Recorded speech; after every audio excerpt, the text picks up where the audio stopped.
Welcome to Murder Mile, a true crime podcast, an audio-guided walk featuring many of London's untold, unsolved and long-forgotten murders, all set within and beyond the West End. Today's episode is about Joe Gynane, a drug addict. It's hard to say anymore, as drugs consumed his world. But when this hopeless junkie took a life, the law would ask a very valid question. Who was responsible for the murder? Was it Joe's fault or his drugs? Murder Mile is researched using authentic sources. It contains moments of satire, shock and grisly details. And as a dramatization of the real events, it may also feature loud and realistic sounds, so that no matter where you listen to this podcast, you'll feel like you're actually there. My name is Michael, I am your tour guide, and this is Murder Mile. Episode 140, The Diminished Responsibility of Joe Gynane.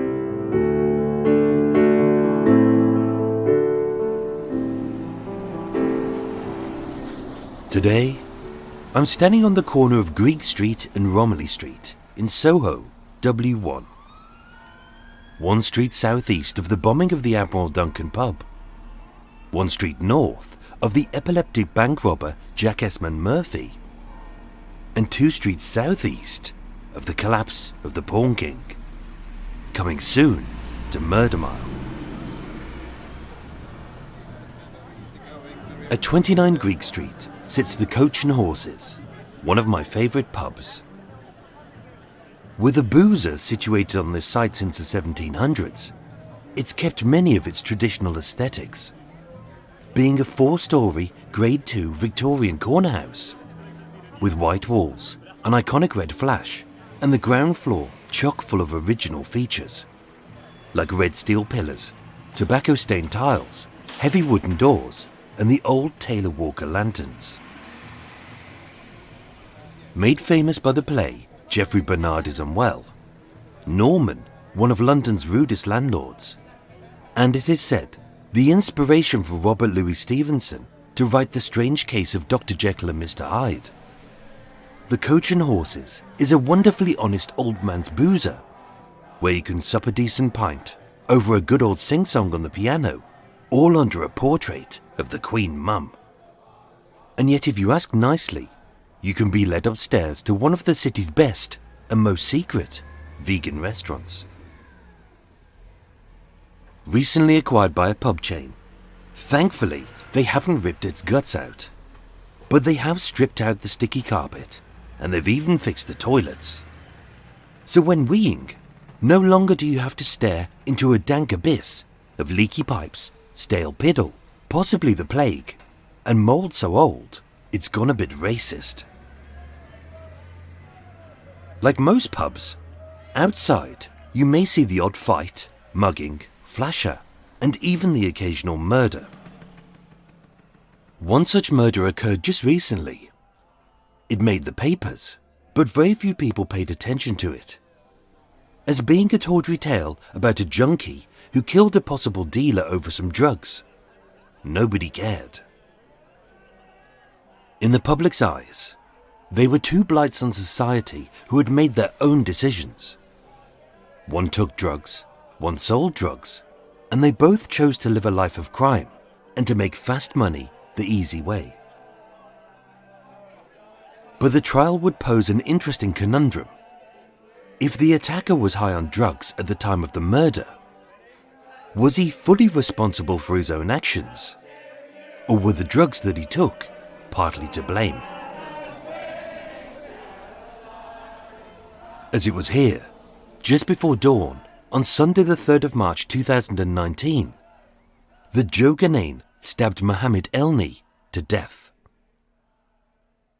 But when did his rational decision-making stop and the drugs take over?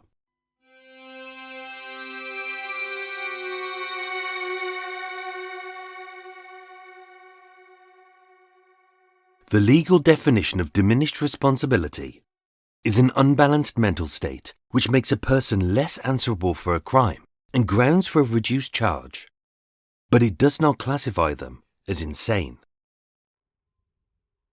There are 3 factors to determine a person's diminished responsibility. If they couldn't understand the nature of their conduct, if they couldn't form a rational judgment, and if they couldn't exercise self-control, all of which could be affected by learning difficulties, disability, trauma, disease, drink, or drugs. Joe Gynane was born on an unspecified date in February 1985 to a mother whose surname was May and an unidentified father in the South London borough of Lambeth. And that's as far as the press would delve into his past. Described as evil, on paper, this 34-year-old was the epitome of a drug addict. Dark-ringed eyes, a broken nose, messy brown hair, and a tired pasty face dotted with spots. His childhood was a dark, depressing muddle of abandonment, isolation, fear, rejection, and hopelessness. And although a lethal cocktail of drugs was his one constant to escape from the horrors of his life and to erase the pain of his past, he wasn't uneducated or unintelligent. 7 months after his arrest, whilst incarcerated at H&P Whitemoor, Joe's poem, titled "An Odour Was All It Took," a brutally honest insight into his life, won Poem of the Month in Inside Time, a prison magazine, and it later won the 2020 Pinter Poem Award, a prize for poets in prison. The smell of cut grass stained the air, evoking memories of a bittersweet childhood. A time before care, drug despair. Oh, how I wish I was there. School in the morning, football in the afternoon. Painted circles adorned the walls of my room. 2 cats and an apple tree in the garden. I struggled to place my memories. My memories have made my emotions harden. Self-reflection, soul inspection, toilet, spoon, injection, adolescent withdrawals, a brought erection. An outpouring of pain, shame, all aboard the thought train. The smell of cut grass stained the air, evoking memories of a bittersweet childhood. A time before care, before prison, a colourless prism. Memories out of sync, anachronism, football stickers, foil, pipe, light flickers, Soho-bound city slickers. Dark days, bright nights, a young moth down the Piccadilly lights. A corner huddled, seeking oblivion, memories muddled, a fruitless pursuit trying to clasp a puddle that bubbled. An outpouring of pain, shame, all aboard the thought train.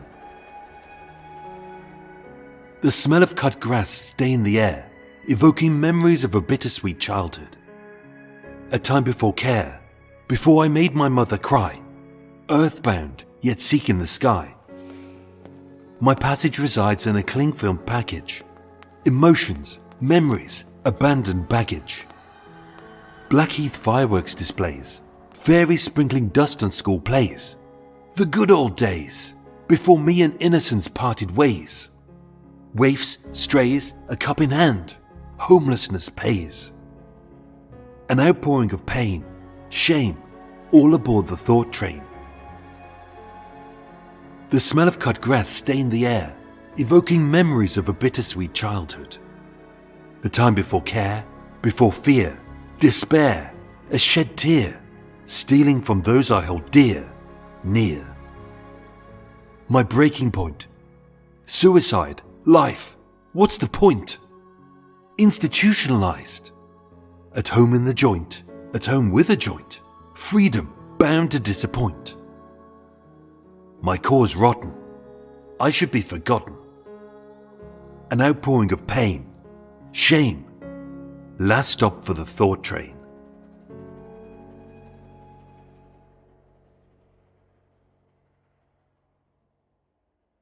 By the age of 13, When most boys were playing with their PlayStations, Joe's home life was fractured.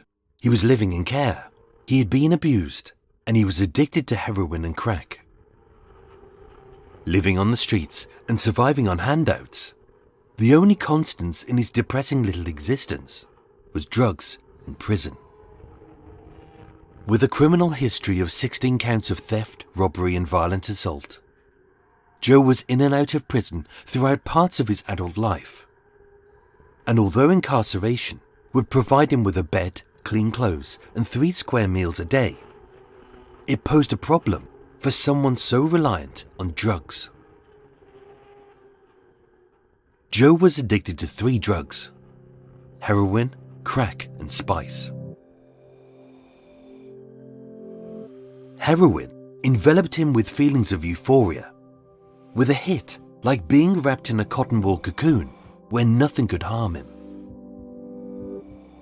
But the pleasure would be short-lived and followed by a toxic mix of short and long-term symptoms like nausea, vomiting, itching, abscesses, insomnia, confusion, cramp, constipation, collapsed veins, organ failure, mental illness, anxiety, depression, sexual dysfunction, and irrational thoughts. With the only way to suppress the side effects being to inject more heroin. Like many addicts, Joe also used crack cocaine to counteract the effects of the heroin. It gave him a quick high, hyper-alertness, increased strength and energy, but only for 30 minutes.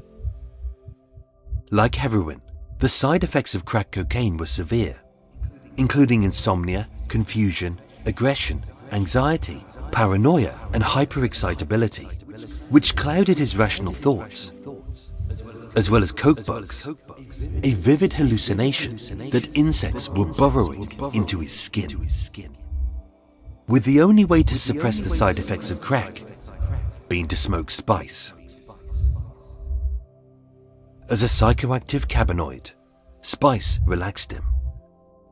But again, being a short-lived high, it led to sweating, palpitations, vomiting, irritability, extreme violence, suicidal thoughts, an irrational distrust of other people, and auditory and visual hallucinations. So vivid, he couldn't tell reality from fiction. To suppress the side effects of spice, he took heroin. And so the vicious cycle would begin again.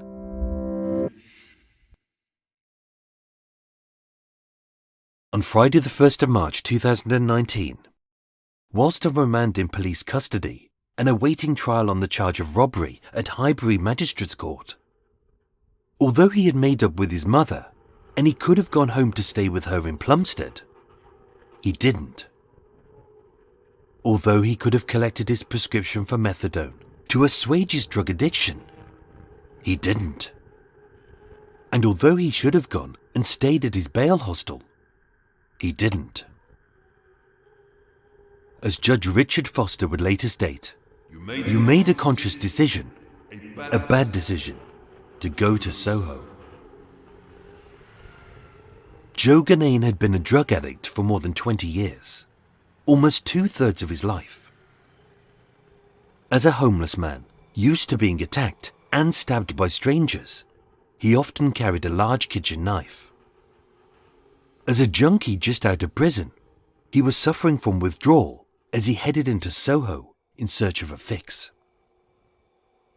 And although many of the bad decisions were entirely his, one was out of his control. As just 36 hours before the murder, Joe was released on conditional bail.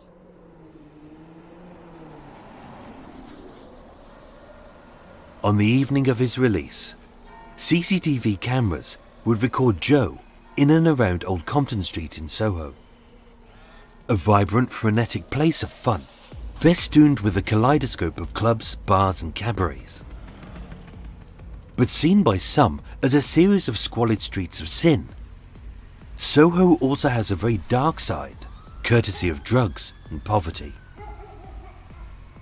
Whether day or night, It's a regular occurrence to see shambling drunks stumbling towards their next swig, heroin addicts collapsed in a matted heap, constipated crack addicts relieving their rotten guts in a doorway, and sometimes it's impossible to sup a pint without being accosted by the deluded.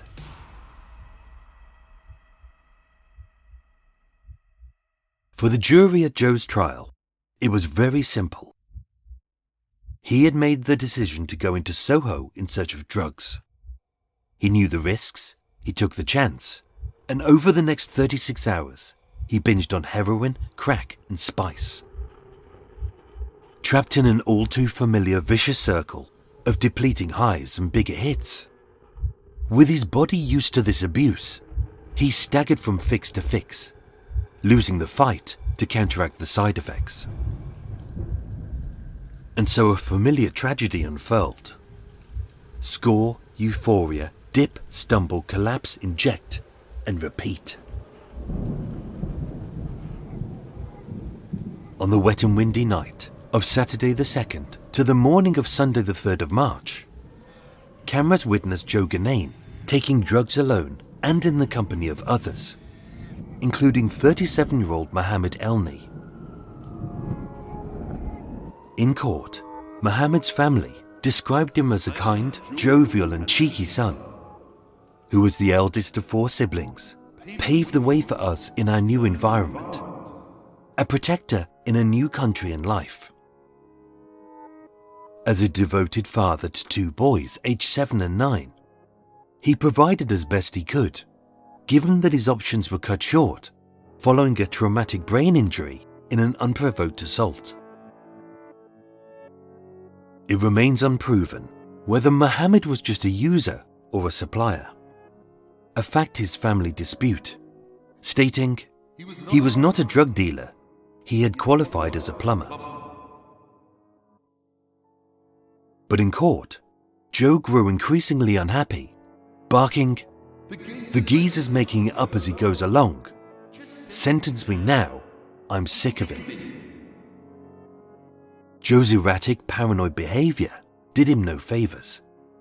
Even as his own defence, Edward Henry QC, tried to put across that Joe was a broken, bewildered, and also deeply troubled individual, unaware of Mr. Elney's vulnerability. But when Joe's poem, "An Odour Was All It Took," was read aloud in the court to give context to his drug-taking and his troubled past, Joe stormed out, cursing, "I don't need to listen to this bollocks." He spat at a dock officer and shouted, "That is what I think of your court."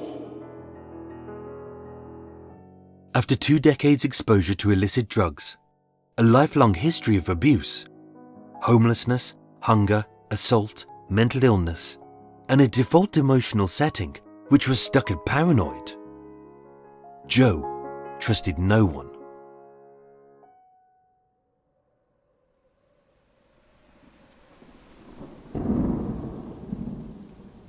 In the early hours of Sunday the 3rd of March 2019, 36 hours into his drug-fueled binge, Joe unsteadily staggered through the dark-lit back streets of Soho. His stumbling feet were as unbalanced as his mind. Shortly before dawn, a nasty drizzle engulfed the air, a fine thick mist which soaked everything, as a chilly wind made Joe's jacket as wet as it was heavy. Several times, Joe and Mohammed were seen together, meeting many times for minutes and sometimes for seconds. At any time, Joe could have decided that enough was enough, but he didn't. He could have dumped the large kitchen knife that he'd stashed in his jacket, but he didn't.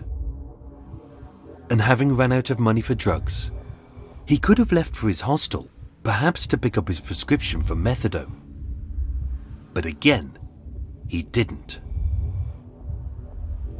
But then again, who was in control at that point? Joe or his addiction? The short fix of euphoria was long since a distant joy, as a catalogue of symptoms swept through his ravaged body, fighting against each other like a junkie gauntlet to the death. Shivers, cramps, spasms, sweats, exhaustion, insomnia, high fevers, low chills, vomiting, confusion, palpitations and nausea. Spiraling out of control, the grim misery of addiction had taught him that no more drugs was not an option. He couldn't just quit, as withdrawal was worse than any death, a sickness worse than any sickness, as his symptoms would never die, only duplicate. Unless he got one more hit of heroin, crack, or spice. At about 5:45 a.m, the streets were deathly quiet, except for the howl of amorous cats, the rumble of emptying bins, and the soft shush as street sweepers wipe away any trace of piss and glass, as the night's revellers slept soundly in their beds. But still, the junkies crept. Under the shadow of the Palace Theatre on Romilly Street, hunkered in the unlit doorway of the Coach and Horses pub, stood Mohammed Elney, dodging the drizzle and cold, as again Joe Gynane approached. Neither was a friend nor enemy, as with one needing the other, the two men remained on good terms. There was no falling out, no sore looks, no cruel words, no money owed, and no punches thrown. It was just as it had been for the last 36 hours. Without warning, Joe plunged the 12-inch kitchen knife through the jacket, 2 thick layers, and inflicted 5 separate 2-inch wide wounds into Mohammed's stomach, hip, and thigh. With no defensive cuts, the stabbing came silent and frenzied. Not out of hatred, but out of sheer desperation.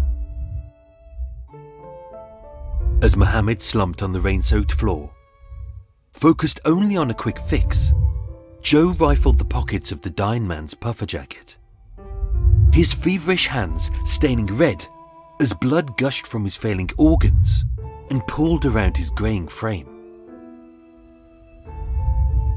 As Joe fled, he left Mohammed to die in the dirty, sodden gutter.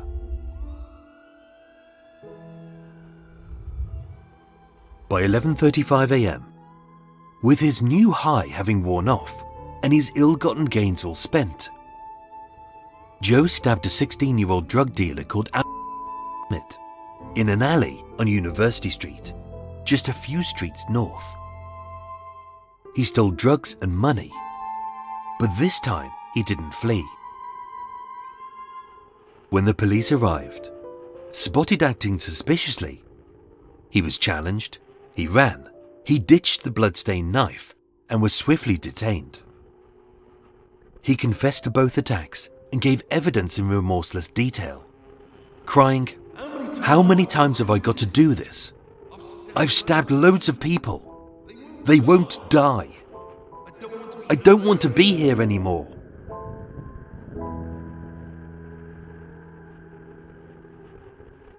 That day, 34-year-old Joe Gynane was charged with 2 counts of attempted murder, 2 counts of assaulting an emergency worker, and the possession in public of an offensive weapon. But who was responsible for these attacks? Was it Joe or his addiction? The trial of Joe Gynane began at the Old Bailey on the 23rd of September 2019 before Judge Richard Foster. Faced with all 4 charges, he admitted his guilt to the 2 lesser offences. He pleaded guilty to GBH with intent on 16-year-old Ahmed, but pleaded not guilty to Mohammed Elney's murder. Instead, he would plead guilty to manslaughter on the grounds of diminished responsibility. The evidence was self-explanatory. as without a shadow of a doubt, both the prosecution and the defense agreed that Joe had plunged a knife 5 times into Mohammed. Both sides agreed that Joe was an addict who suffered from a personality disorder. But whereas Dr. Farnham for the defense said that, owing to his addiction, his drug use was involuntary, and at the time of the killing, he was suffering from polysubstance dependent syndrome and cocaine psychosis. Thus, owing to the drugs, his responsibility was diminished. Conversely, Dr. Blackwood for the prosecution disagreed with how severe his disorder was and how dependent Joe was on drugs. Thus his motive for murder, being robbery, was a conscious decision. This was the core of the jury's debate. What was a rational decision by Joe, an irrational decision by his addiction, and where did his decision-making deviate from voluntary to involuntary, if indeed they did? What was rational? Not staying with his mum, not sleeping at his bail hostel, rejecting his methadone, breaching his bail conditions, heading into Soho, seeking out drugs, or meeting up with fellow users? Was the nausea, the mistrust, the paranoia, the anxiety, the sweats, the cramps and the seizures, as well as his skewed perspective and the auditory and visual hallucinations all voluntary, given the fact that he had taken the drugs and that he knew the risks? Was the abuse he suffered as a child, the time he spent in a care home, his undiagnosed mental illness, and his life as an abandoned boy, struggling and starving on the London streets, did that diminish his responsibility and mitigate the severity of his crimes? Was the robbery and murder merely a logical step for a hopeless addict with 16 prior offences for theft and assault? Or was his mind simply mangled by a lifelong addiction to drugs?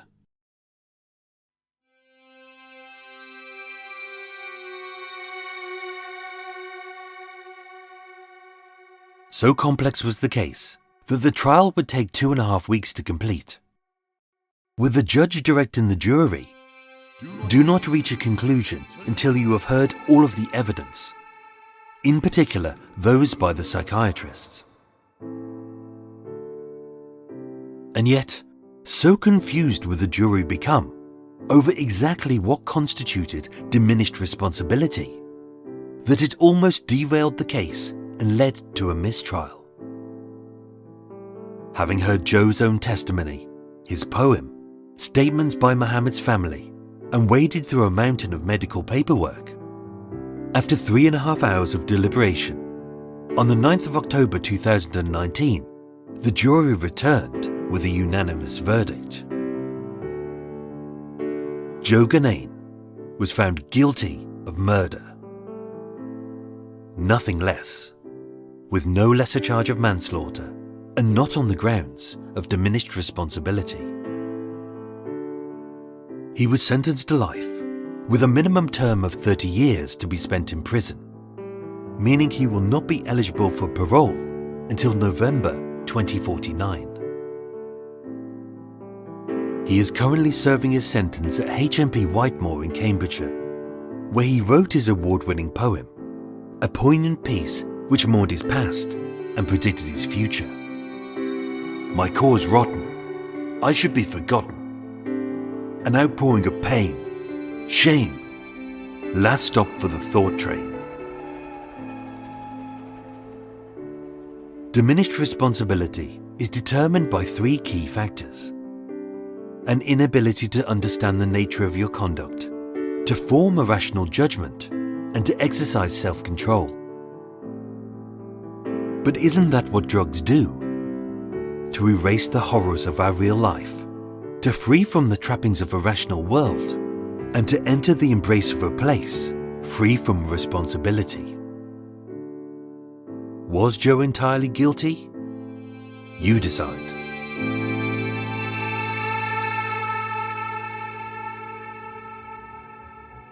Ladies and gentlemen, thank you. Long. That was a killer, that one.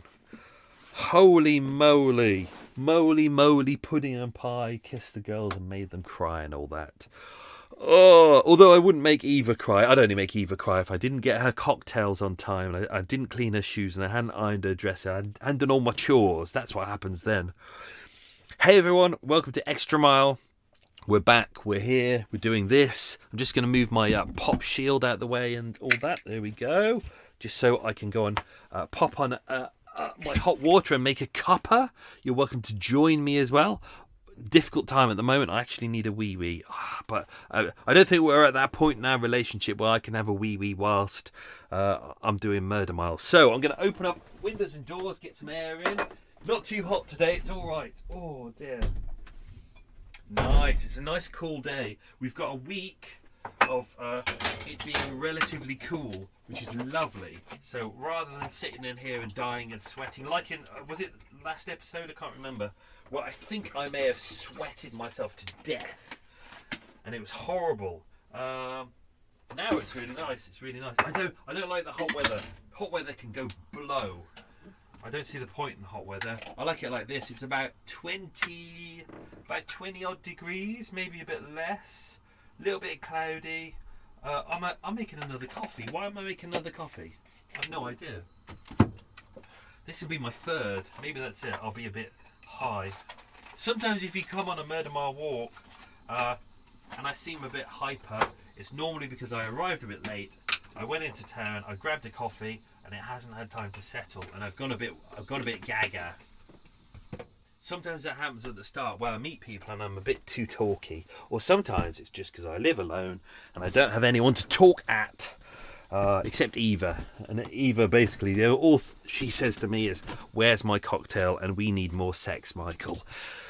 Oh, it's a hard life being Eva's boyfriend / butler / lover / slave, mostly slave. What's going on in Mikey world? I'm trying to be good. I've had 48 hours without cake, carbs, fats, chockies or bickies. My only real treat is I have some quavers, but they're good because it's like a pack of quavers. It's like 80 calories, and you burn those off really fast, which is great. So I'm just trying to lose a little bit of weight because I'm a little. I know they say that quite a few people have put on like a stone or something over lockdown. I think I've put on everyone else's stone, so I've got a bit fat. Let's just check that I was recording. Yes, I am recording. Let's check I've got it on the right setting. Yes. Sometimes I realise I'm on the wrong setting. So that's all good. So I'm on a bit of a diet just so because I'm a little bit wibbly wobbly. Although Eva doesn't have a problem with that. She kind of likes, as she says, she doesn't say I'm fat. She says I'm good value. Because she purchased me as her slave. And because I'm a little bit big, she's like, value for money. That's a nice way to put it. I'm not fat. I'm just value for money. Or as I like to say, I'm not fat, I'm just getting ready to hibernate for winter. What else is going on in the world? I treat myself to a little £10 fan, £10, £15 fan, which is very nice. One of those, the problem with living on a boat is you can't plug stuff in. This is always a problem, that you can't plug stuff in. But I did treat myself to a little fan that I've got. I can't remember if I mentioned this last week. It's very nice. You plug it into your USB. It really cools down the room really fast. It's only tiny, but it cools down the room fast. It doesn't seem to circulate hot air. It seems to make its own cold air. It's magic. I don't know how it does it. I plug it into my laptop, and it doesn't seem to drain the power on the laptop, which is great. I thought it would be like, balls to you, I'm going to eat all your power. So it doesn't. So that was a bonus. I love that. What else is going on? Thank you to everyone who has recently added in some 5-star reviews online, and even better, people who've done more reviews. They've already done a review and they've done another one. As you know, sometimes I get mad people leaving negative reviews, and sometimes these mad people leave lots of negative reviews anywhere. And I've had one person who's weird has been saying that I'm a racist. I don't really understand that. I don't really know what's going on. She seems to be obsessed with the idea that in a couple of episodes I told people to wear a mask during a pandemic. Very weird. And has gone off on a rampage going, anti-British, classic nut job. So loser has left negative reviews everywhere, but when I look at their past, they leave negative everywhere. And it does make you wonder how sad their life must be if all they have is negativity. It's like, just doing me coffee, coming over. Negativities. Yeah, it's like if I don't like things, I never leave negative reviews because I just think to myself, at least someone's trying. At least they're trying their best. Or if I have some constructive criticism, I'll email them directly. I never leave it on a forum because I think some people need to question why they do that. Like some people go, enjoying your podcast, but, and it's always a but, and it's like, oh, here it comes, and it's just, why put it on a public forum? Why not just email the person directly and say, I think your podcast would be better like this.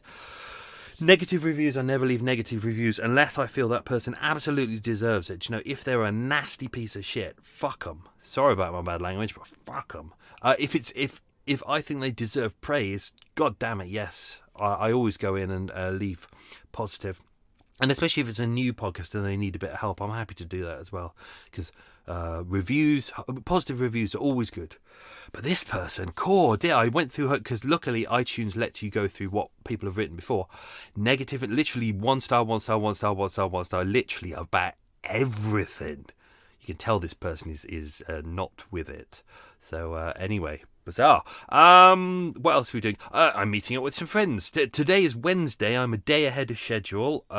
This was actually the blessing was this was an easy episode to write because the information was there. I knew what I wanted to say, and it took 2 days to write, which is a miracle for me because sometimes these episodes take 3 days. Sometimes you can take 5 days to write. I did it in 2. And the great thing was I didn't skimp over everything. I felt it was nicely written. I might edit it down a little bit, but not too much. So that gives me time to go into town on Friday, the last Friday for you. I'm going to go and meet with some good friends at the Coach and Horses pub. What's the chance of that? Looking forward to that. So that's where we haven't met up in more than a year now, I would say. So I'm looking forward to meeting those cats. They're always good fun. Going to the Coach and Horses, it was there that we saw Jeffrey Bernard is Unwell. We saw before the pub changed hands to Fuller's. We went to see Jeffrey Bernard is Unwell, which is a famous play written by a columnist and critic called Jeffrey Bernard. And it's based inside that pub, so it was lovely to watch. And we saw Robert Bathurst. It's only space for 50 people. We saw Robert Bathurst, who is Ed Hauser Black in Toast of London. He was playing Jeffrey Bernard, and that was brilliant. That was really good to see. So it was very good. And last time, in fact, I was in that pub, I was with Police Constable Arsenal Guinness, who we are in. My people are in negotiations with his people for some dates where we can sit down and we record New Blue, which I'm very excited about. I'm drawing up my questions, and it'll just drawing up some questions about what it's like, the daily life of being a copper on the beat. Which I'm looking forward to. Hopefully that'll come out in October.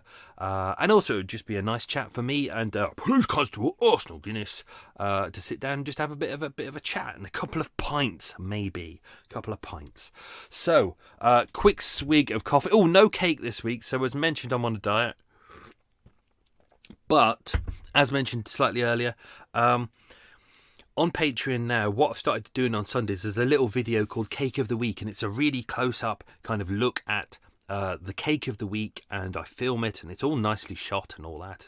Even though it's done on my sofa, and it's slightly wonky, and the plate has got a little chip on it, it's fine. We do Cake of the Week, and then it's kind of a nice little video. So if you like cake and you like murder, please join Patreon. There's lots of different goodies on there that basically I won't share anywhere else, because...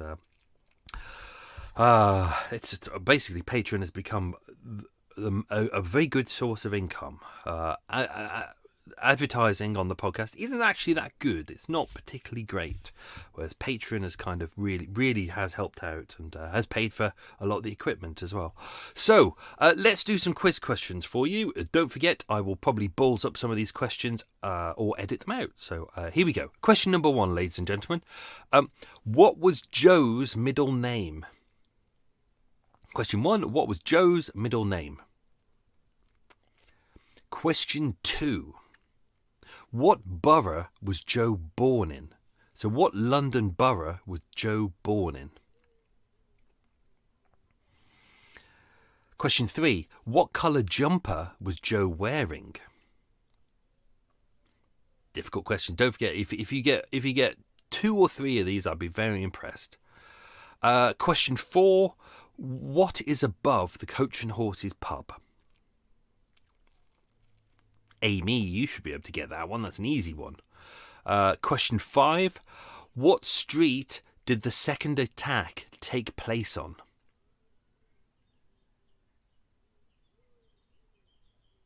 Question 6. How is Norman, the formidable former landlord of the Coach and Horses, described? So I drifted off then. Question 7. Which book was supposedly conceived and partially written in the Coach and Horses? Question 8. What did Muhammad Elney train as? Question 9. What prison is Joe in? So question 9. What prison is Joe in? And question 10. What theatre does the murder scene back onto? So we're on Romilly Street. What theatre is that on the back of? Right, let's dive into some extra stuff. I thought I'm gonna have to re-record it because it was hard to kind of get the rhythm of the poem because it's the kind of pentameter of it is kind of a difficult one for me, so I didn't quite get it right. But what I thought is I'd just read the words of the poem because I did actually take a lot out, and I thought it was quite interesting. So here goes. This is An Odour Was All It Took. The smell of the cut grass stained the air, evoking memories of a bittersweet childhood. A time before care, drug despair. Oh, how I wish I was there. School in the morning, football in the afternoon. Painted circles adorned the walls of my room. 2 cats and an apple tree in the garden. I struggled to place my memories. My memories have made my emotions harden. Self-reflection, soul inspection, toilet spoon, injection, adolescent withdrawals, a brought erection. An outpouring of pain, shame, all aboard the thought train. This first paragraph. There's 5 in total, I believe. The smell of cut... This was in. The smell of cut grass stained the air, evoking memories of a bittersweet childhood.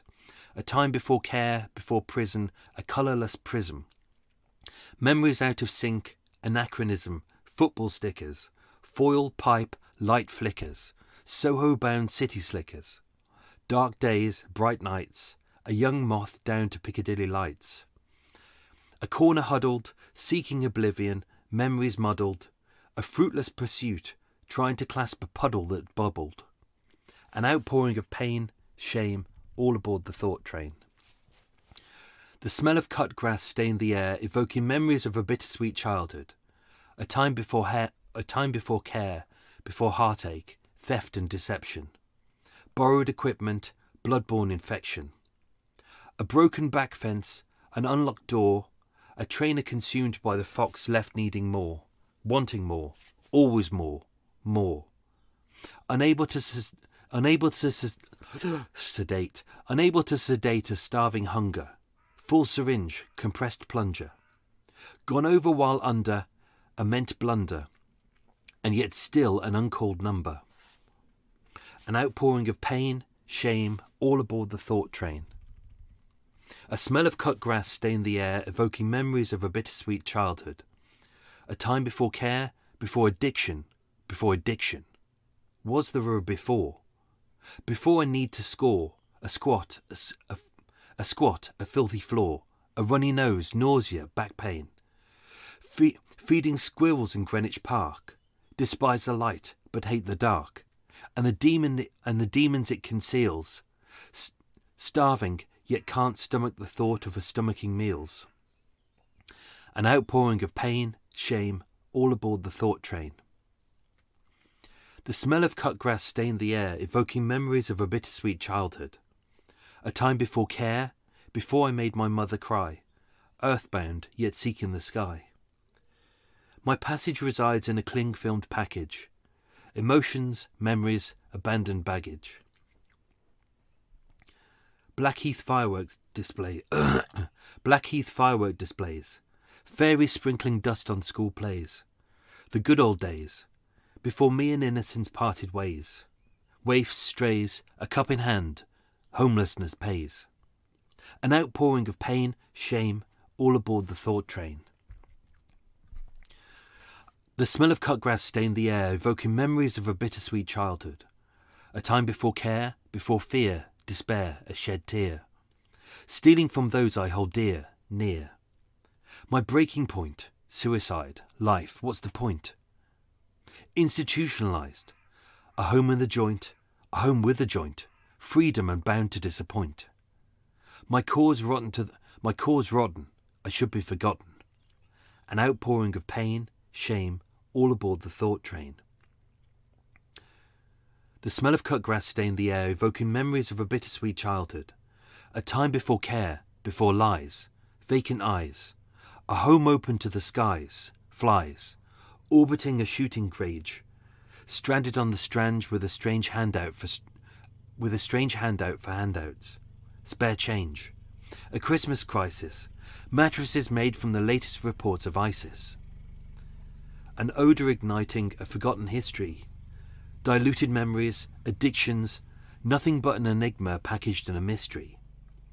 An outpouring of pain, shame, last stop for the thought train. It's a nice poem, that one. It's nice because it seems honest. It seems like it doesn't seem like he's kind of saying, "Oh, woe is me." It's kind of, there's kind of an honest resonance to it about, the life he's kind of living and kind of wishing he could go back to the old days. The old days when it sounds like at some point in his childhood he seemed to have had a half decent life, and it seemed to be nice. But becoming a drug addict at the age of 13, for him it's kind of hard to come back to and hard to come back from.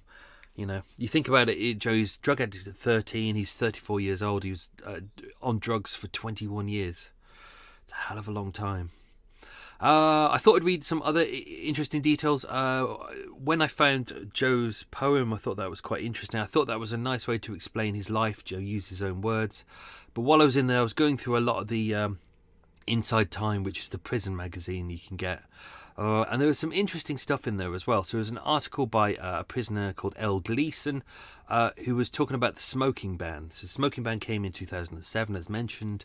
And he said, the government haven't got a clue. The prison system is failing.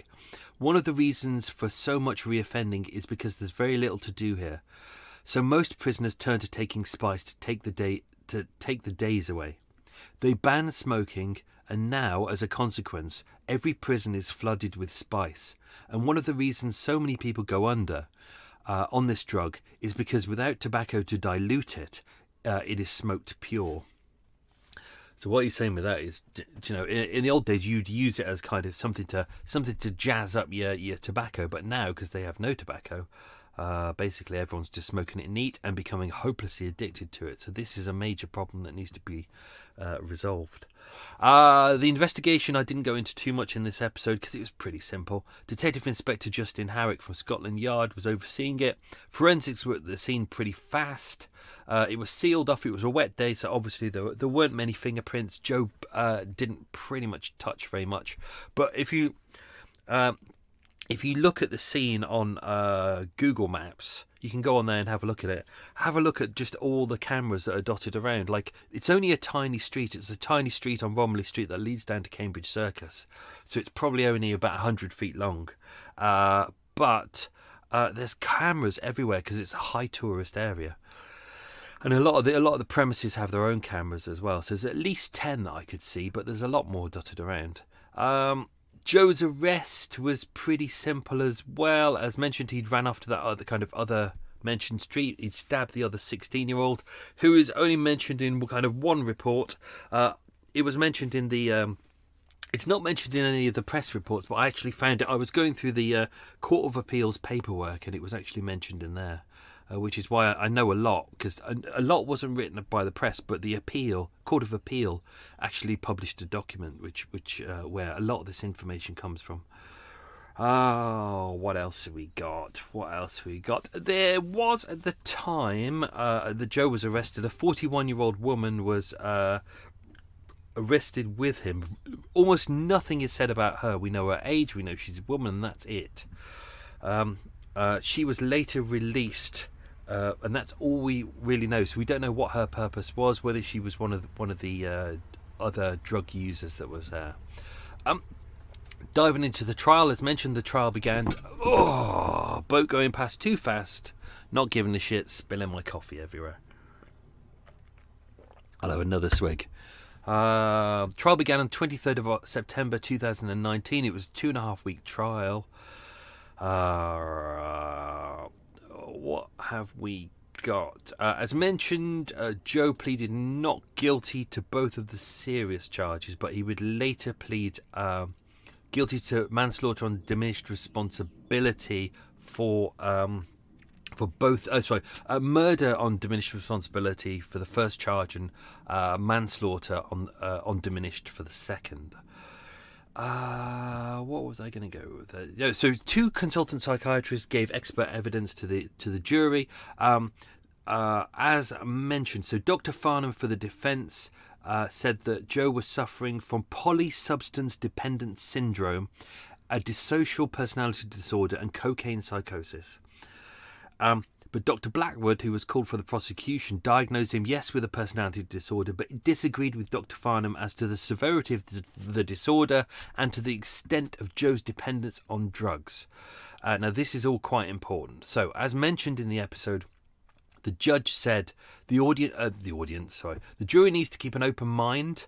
There's going to be a lot of information coming forwards. Don't make up your mind at all until you've heard all of the evidence, especially from the psychiatrist, because he was saying this is really important. The evidence of the psychiatrist is important. This is what you're going to base all your information on. Obviously, they had to give all the information about, did Joe commit this crime? Yes, he did. But the whole crux of the case was it diminished responsibility owing to him taking drugs?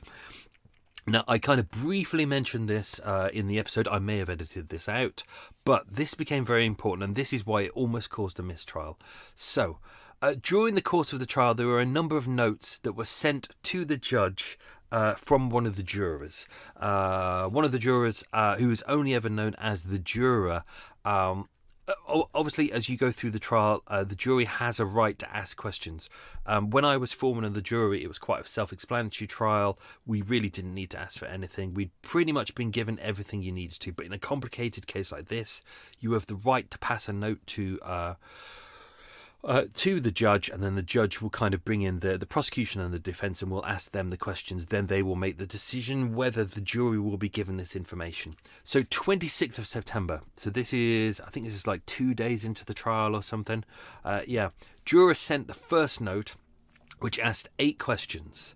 The first 4 were related to aspects of the evidence which had been given, and these were uncontroversial. So actually, neither defence or prosecution had a problem with that.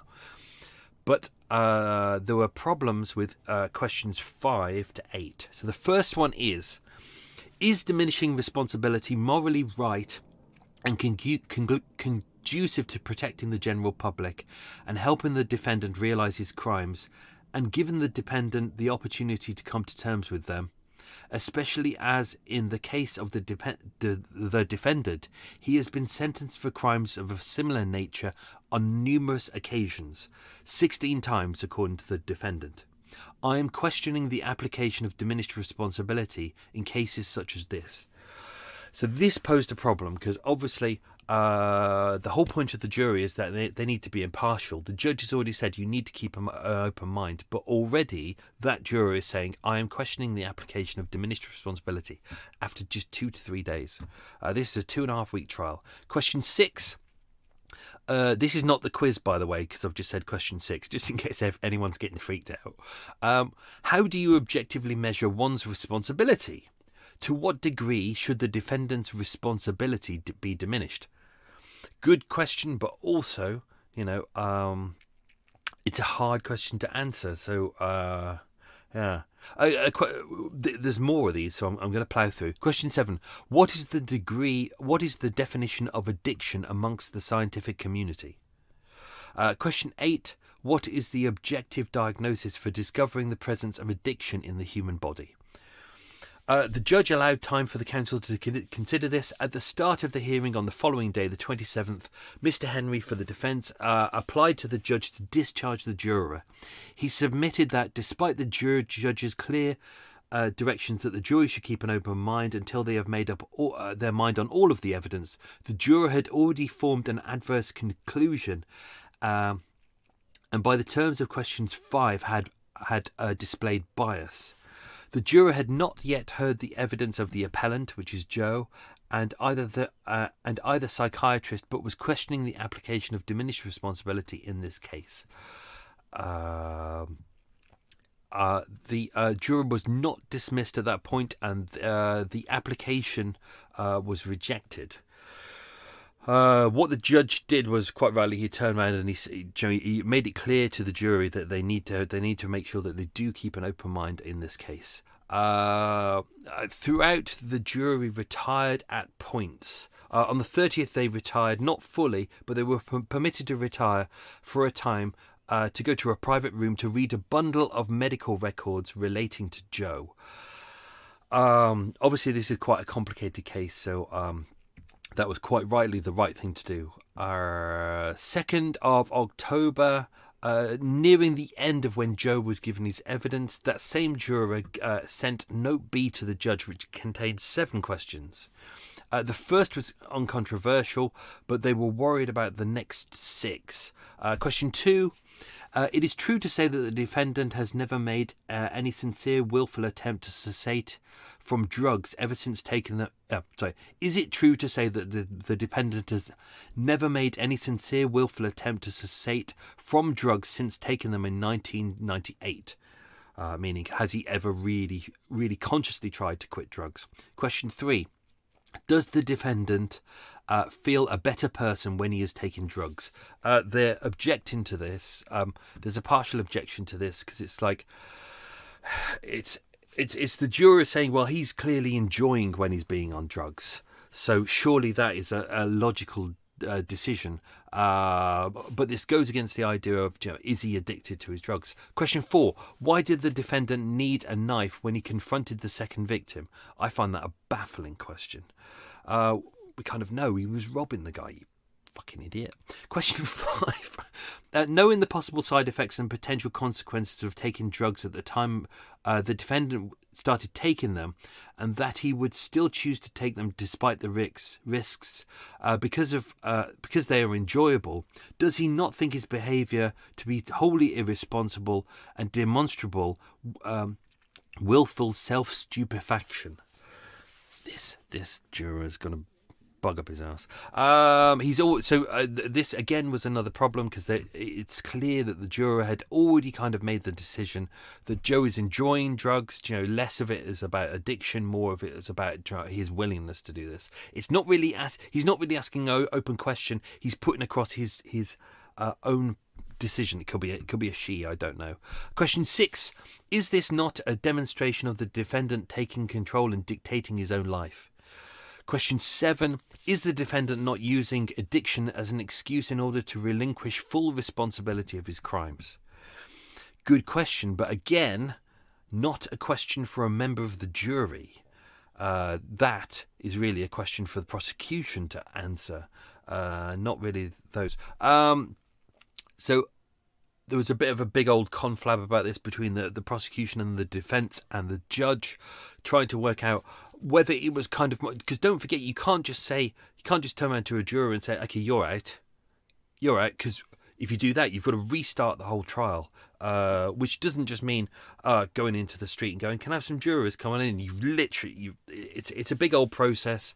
It's also, the prosecution and the defence have to restart everything, and then quite often they will rethink what they're going to put forwards as well, which sometimes can be a good thing for prosecution and defence, but sometimes it can be a really bad thing as well. Interestingly, when the jury returned with their verdicts, it was that same juror who acted as the foreman. We don't know anything about the juror/foreman. As mentioned, the jury deliberated for 3.5 hours, and they found him guilty of the charges, which was murder of Mohammed Elney and GBH with intent, which is a lower charge than manslaughter. He was convicted of both counts and sentenced to life with a minimum 30-degree term, eligible for parole November 2nd, 2049. As far as we know... Oh, is that a question? I think it is. I'm not going to say that one. Good. Well done, Michael. You've almost got away with not answering a question. Good. I could be a politician. So, let's do the quiz questions and then I can have a little wee-wee. Lovely. Question number 1. What was Joe's middle name? It was Derek. Derek. Every time I think of Derek, I always think of Bad Taste. Very good Peter Jackson film, one of his early ones, possibly his first, well, not his first one, but one of his early ones, who did Lord of the Rings, but this is where he came from. Question number 2. That's not a quiz question. Question number 2. What London borough was Joe born in? He was born in Lambeth. You got to say it that way. Lambeth. There's no TH. You got to be a F at the end. Question 3. What colour jumper was Joe wearing? It was cream coloured. Question 4. What... oh dear. Question 4. What is above the Coach and Horses?